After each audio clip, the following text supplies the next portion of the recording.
di permadani Witaraya. Ugi sedaya sedaya ingkang sampun kanthi saking Dewa Dwija. Ingkang kita saged kuwati.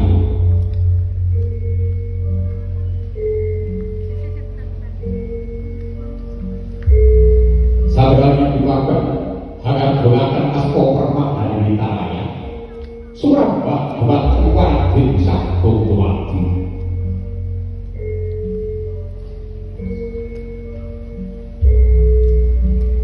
Dari Basranten, sang sekapal tahu diwadari yang saya dari sama tuh kiwan papan panggilan kapinci. Kalau diri pataka ingkang wonten ing agami sampun kapapan panggilan kuwan bot. Wonten papan lain minangka jagwe Laksana adicara Yudha Wayaka Gandha Kansa.